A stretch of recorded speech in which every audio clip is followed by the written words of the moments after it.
So let's go through this. Why do we have so few homes on the market? And let's just talk about the supply side. In the last 10 years, well, let's put it this way.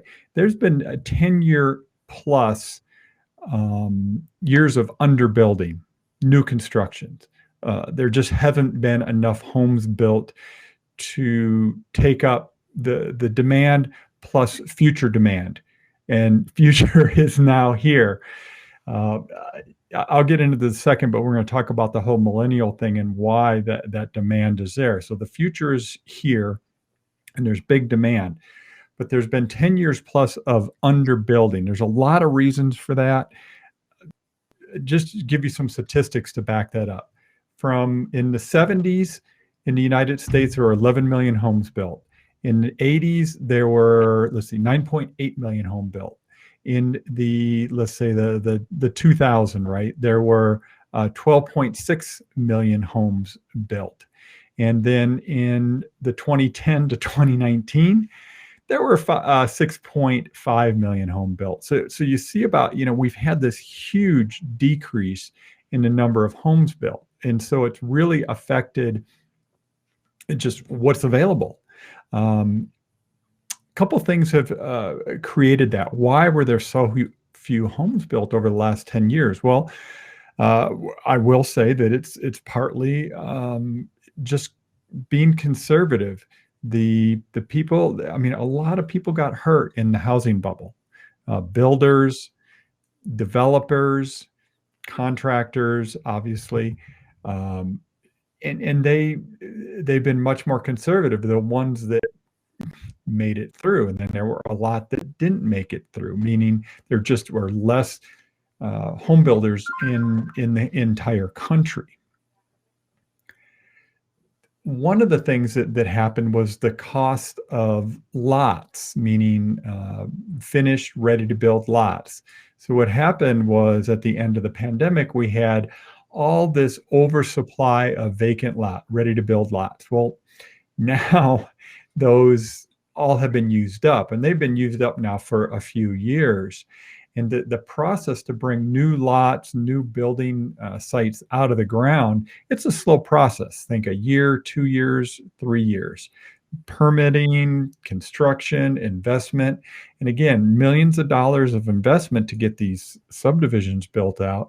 And people are being conservative on their investment.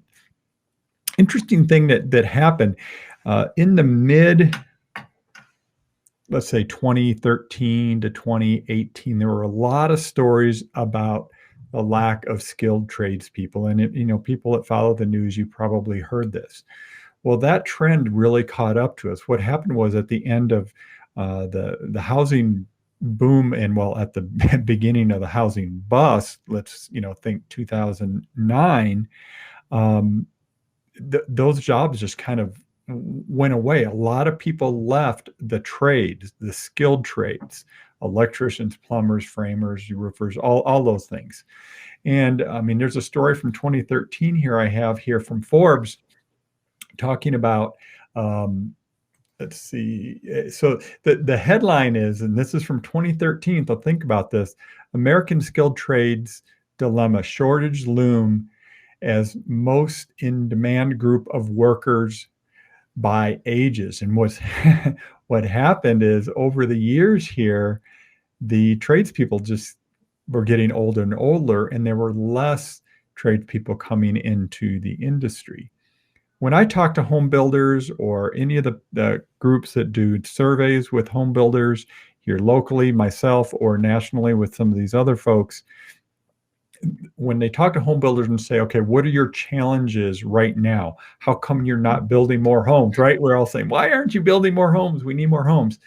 They're just saying, well, costs, let's put cost aside. That's a whole other conversation. Their costs have gone through the roof. But labor, just skilled construction labor is in high demand. And so they just can't basically get people to build the homes as fast as they would like. So that's one part. Okay, so Tego, let me please. a recap.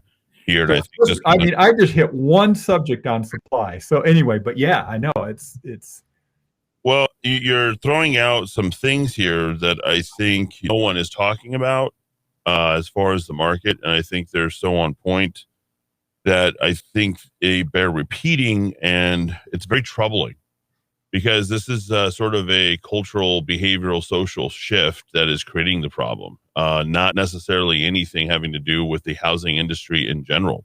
The cost of the lots going up because, well, planning, zoning, and then you have LEED certified, being environmentally friendly, et cetera, et cetera. That has driven all the cost up for that. The cost of materials going up. Obviously, that is creating a huge housing supply crunch. Fewer homes built. I thought that was an absolutely staggering statistic when you talk about, and this population still grows and grows, but you're talking about the shrinkage decade to decade to decade. And that is very troubling. But, here's something that really stands out, and that's the retirement of tradespeople. yeah. Uh, that to me is right on point because my father, who's in construction, is dealing with that very thing. I mean, he's gone out and actually worked on jobs himself just because you can't find people and you got to get the job done. You're under contract to get them done. So, folks, when you're looking at the reasons why housing supply is not where it is, Tego just nailed it there right ahead. Let's continue. Well, and that's just one piece of it. And I think that's just it. I see these stories, especially in let's be honest, the mainstream media, where they pick one little thing to say this is why. Well, I'll probably say perfect storm 20 times here today, but there really is. There's a bunch of things that have just trended that have brought us to the point where here in Albuquerque, let me put this in perspective. As of today, we have, let's say, 800 homes for sale on the market, active for sale. Based on the current demand in our market, about 11 to 1,200 homes selling per month in the Albuquerque area, we could have, let's say, 5,000 homes, maybe even 6,000 before we get to what we call a buyer's market, where the supply is high and the demand is low. We're so far away from that. So again, it is not a good situation in the sense of the way prices are going up so fast. One thing that has been happening, this supply thing, this did not just happen because of COVID, and I've been saying that over and over again. This Are has been people saying that, Tego? the what? Are people saying that Some COVID? people are. It's like, oh, COVID is driven. It's like, no. This has been coming on for a long We've time. had this problem way before, Oh yeah. 2 years ago, I remember, because we saw just the declining number of homes that were there. I mean, you've been tracking this for a long time. Yeah, well, and COVID now has exacerbated that. So let me give you some stuff here. So COVID kept a lot of people from selling their homes in 2020 that may have sold, right? You think about the senior housing world. This is a quote from an article in the senior housing world. Senior housing occupancy falls to lowest rate on record.